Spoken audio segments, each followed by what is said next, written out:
আসসালামু আলাইকুম, আমি মিমি বলছি মিমিস কুকিং থেকে। আজকে আমি আপনাদের সাথে শেয়ার করব তেলাপিয়া মাছ দিয়ে আনাজ কলার রেসিপি। তার জন্য আমার সাথেই থাকুন। আমি আজকে আপনাদের দেখাবো কীভাবে এটা রান্না করতে হয়। প্রথমে পেঁয়াজ নিয়ে নেব, তার সাথে কাঁচামরিচ নিয়ে নেব যাতে করে সুন্দর একটা ফ্লেভার আসে। তারপর আমি এগুলো নাড়াচাড়া করব। তারপর আমি অপেক্ষা করব এটা নরম হওয়ার জন্য। তার জন্য আমাকে কিছুক্ষণের জন্য চুলার আঁচটা একটু বাড়িয়ে দিতে হবে। আমি দিয়েছি সেটা। তারপর আমি এখানে রসুন কুচি দিয়ে দেবো, মানে পেস্ট আর কি। তারপর এখানে কিছুটা মরিচের পেস্ট দিয়ে দিয়েছি। তারপরে সব কিছু মিশিয়ে নিয়েছি। তারপর আমি একটা বাটি নিয়েছিলাম, এখানে আমি অ্যাড করব হলুদ গুঁড়া, তারপর মরিচের গুঁড়া আর জিরার গুঁড়া। মরিচের গুঁড়াটা আপনি যতটুকু আপনি ঝাল খান আপনি ওটুকু দিতে পারেন, সমস্যা নেই। তারপর আমি এগুলোর মধ্যে পানি নিয়ে নিব, সুন্দর করে এটাকে একটা পেস্ট বানিয়ে নিব। তারপর আমি এগুলো অ্যাড করবো, যে পেঁয়াজের যে মিশ্রণটা ছিল ওইটার সাথে আমি অ্যাড করে দিব। এতে হবে কি আপনার যে মিশ্রণটা থাকবে এটা পোড়া যাবে না, এমনকি আপনার সুন্দর একটা আপনার গ্রেভি একটা আসবে, ভাইব আসবে। তারপর আমি এগুলো সুন্দর করে মিক্স করে নিব।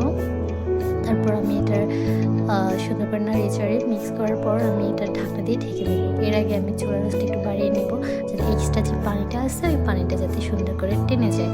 আমি লবণ অ্যাড করতে ভুলে গিয়েছিলাম, পরে লবণটাও অ্যাড করে আমি মিক্স করে নিয়েছি সুন্দর করে। এবার আমি যে এটাকে ঢাকনা দিয়ে ঢেকে দিব যাতে করে এখানে এক্সট্রা যে পানিটা থাকবে যাতে টেনে যায়। আর ঢাকনা দেওয়ার পর আমি চুলার আঁচটা একটু কমিয়ে দিব যাতে এটা সুন্দর করে কষানো হয়।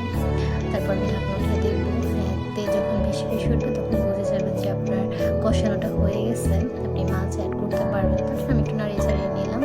তারপর আমি এখানে মাছ দিয়ে দেবো, মাছের মাথা, পেটির অংশ আর প্লেজ। কারণ আমার তরকারি খুবই অল্প, তার জন্য আমি অল্প একটু মাছ নিয়েছি। আপনার তরকারি অনুযায়ী আপনি মাছ দিতে পারেন।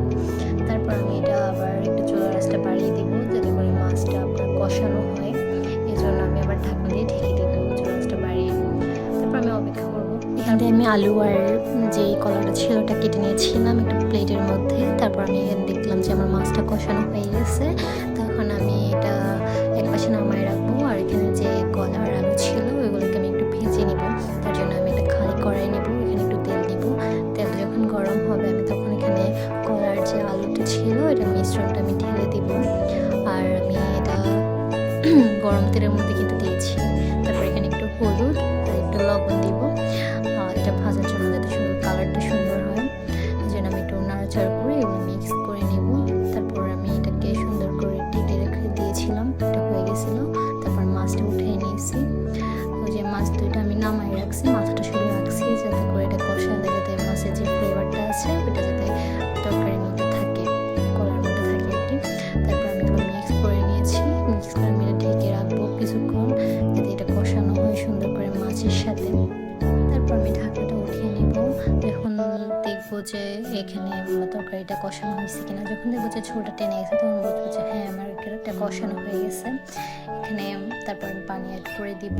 এখানে মাছটা আমার আগে থেকে কষানো ছিল। তারপর আমার কলা আলু যেটা ছিল ওটা একটু কষিয়ে নিয়েছিলাম, এই জন্য আমি পানিটা একবার রান্নার জন্যই দিয়ে দিব, একটু বেশি করেই দিব। এখানে আমি পরবর্তীতে আর একটু পানি অ্যাড করেছিলাম। তারপর এগুলো মিক্স করে নিব। তারপর আমি এটা সুন্দর করে কয়েকটা টমেটো অ্যাড করে দিব। আর মাছের যে অংশগুলো ছিল ওইগুলো একটু দিয়ে দিব, দিয়ে ঢাকনা দিয়ে ঢেকে দিব। আর আমি চুলার আঁচটা একটু বাড়িয়ে দিব। তারপর একটু পর আমি ঢাকনাটা দেখতেছিলাম যে পানি কতটুকু টানছে। যখন দেখবো যে হয়ে গেছে তখন আমি নামিয়ে রাখবো। ওইটা আমার দেখানো হয় নাই যে ঝোলটা কতটুকু আমি রাখছি, ওইটা আপনি আপনার প্রয়োজন অনুযায়ী রাখবেন। তারপর আমি একটু কড়াই নিয়ে নিয়েছিলাম, এখানে আমি কিছু জিরা নিয়েছিলাম তেলের মধ্যে, এটা ভেজে তারপর আমি পেঁয়াজটা দিয়ে দিয়েছিলাম বাগার দেওয়ার জন্য। পেঁয়াজ আর রসুনের সাথে দিয়েছিলাম এটা বাগার দেওয়ার জন্য। আমি সুন্দর একটা কালার আসার জন্য কিছুক্ষণ নাড়াচাড়া করতেছিলাম। যখন একটা সুন্দর একটা কালার আসবে